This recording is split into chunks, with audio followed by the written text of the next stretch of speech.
নমস্কাৰ বন্ধু বান্ধৱীসকল, আপোনালোকক আজি মই গেট ফৰ ইণ্টাৰভিউ ভাইভাৰ মানে 100% মানে কোৱালিফাই কৰিবলৈ এটা টিক্স বতাম। যিটো টিক্স সকলোৰে সেইটো নাথাকে, সেইটো আহক আজি মই সেই কি টিক্স দিম মানে আপোনালোকক, সেইটো আপোনালোকে মানে 100% আপোনালোকে কোৱালিফাই হ'বই।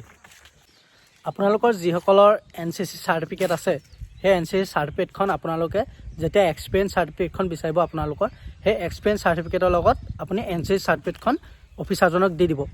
যিহেতুকে NCC ভেলুটোতো সকলোৱে জানে, NCC কিমান ভেলু হয়, আমাৰ কেডেটসকল সকলোৱে জানে।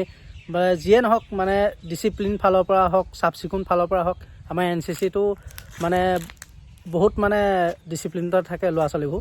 সেয়েহে মানে যিহেতু মোৰ এক্সপিৰিয়েঞ্চৰ ফালৰ পৰা কৈছিলোঁ, মই যোৱাবাৰ যেতিয়া মানে মোৰ ভাইভা হৈছিলে, তেতিয়া মোৰ NCC C চাৰ্টিফিকেট আছিলে।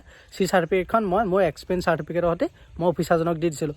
আৰু তেতিয়া তোমাক সুধিব এইখন কিহৰ হয়, তেতিয়া তুমি ক'বা বোলে মোৰ এইখন NCC B চাৰ্টিফিকেট বা C চাৰ্টিফিকেট। আৰু যেতিয়া তুমি NCCখন যেতিয়া দি দিবা, তাত তোমাক মানে বেলেগতকৈ মানে অলপ পাব্লিক লোৱাতকৈ মানে তোমাক অলপ বেলেগ ধৰণৰকৈ চাব মানে। আৰু জানেই অফিচাৰকেইজনেও যে NCC ল'ৰাটো কিমান ডিচিপ্লিন আছে বা কিমান চাফ চিকুণ আছে। সেয়েহে তোমাক ইমান টান প্ৰশ্ন সুধি নাথাকে মানে। আৰু বাকী পাব্লিক ল'ৰাবিলাকতকৈ মানে তুমি যেনে হ'লেও 20% মানে ওপৰত থাকিবা। আপোনালোকক মই আগৰ ভিডিঅ'ত কৈছোঁৱেই যে মই যোৱা বছৰ মই বাৰবাৰ পোষ্টত কামাণ্ডো বেটেলিয়নত ভৰ্তি হৈছিলোঁ। আৰু মোৰ যেতিয়া ভাইভা হৈছিলে, মই তেতিয়া মানে মোৰ এক্সপিৰিয়েঞ্চ চাৰ্টিফিকেটৰ লগত মোৰ NCC C চাৰ্টিফিকেটখন অফিচাৰজনৰ হাতত দিছিলোঁ। আৰু যেতিয়াই মই হাতত দিছিলোঁ, তেতিয়াই মোক প্ৰশ্ন সুধিছিলে যে গোটেই অফিচাৰকেইজনে মোক মানে এটা বেলেগ এটা মানে ভাৱ লৈছে, মানে চাইছে আৰু ডিচিপ্লিন ফালৰ পৰা, চাফ চিকুণ ফালৰ পৰা। আৰু সুধিছে তুমি বেলেগ ইণ্টাৰভিউটো তোমাৰ এইখন চাৰ্টিফিকেটে বহুত সহায় কৰিব। সেয়েহে মানে NCC ভেলুটো মানে সেই অফিচাৰকেইজনে জানে কিমান। আৰু আমাৰ কেডেটসকল হয়তো তোমালোক চবেই জানাই। সেয়েহে তোমালোকৰ যাৰ NCC আছে, NCC চাৰ্টিফিকেটখন তোমালোকে এক্সপিৰিয়েঞ্চ চাৰ্টিফিকেটখনৰ সৈতে লগত ছাৰকেইজনক দি দিবা। সেয়েহে সেইটো এটা প্লাছ পইণ্ট হৈ যাব তোমালোকৰ। আৰু তোমাক মানে তোমাৰ মানে ৰিজাল্টৰ কাৰণে, ধৰক তোমাৰ মাৰ্ক দিয়াৰ কাৰণে তোমাৰ বহুত সুবিধা হ'ব।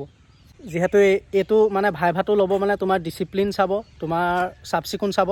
আৰু যেতিয়া মানে তোমাৰ NCC চাৰ্টিফিকেটখন তোমাৰ দেখি যাব, তোমাক মানে অট'মেটিক সেইটো মানে তোমাৰ ডিচিপ্লিনৰ ভাৱটো মানে অফিচাৰকেইজনৰ তোমাৰ প্ৰতি আহিয়ে যাব।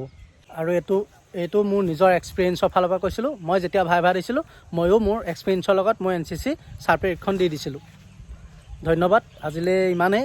যাতে মই এইটোৱে ক'লোঁ যে NCC চাৰ্টিফিকেট থাকিও যদি তুমি নিদিয়া তাত, তেতিয়া তোমালোকে NCC চাৰ্টিফিকেটখন যেতিয়া আছে, তুমি দি দিলে তোমাক একো নকৰে। বোলে এইখন বোলে তুমি একচেপ্ট নকৰিলে মানে তুমি একো নাই, তুমি একচেপ্ট কৰিব নালাগে সেইখন। হয়তো 4th গ্ৰেডত NCCখনৰ মাৰ্ক নাই, কিন্তু তোমাৰ মানে যেতিয়া তোমাৰ হাতত NCCখন দেখি যাব, মানে বেলেগ পাব্লিক লোৱাতকৈ তোমাৰ মানে অলপ মানে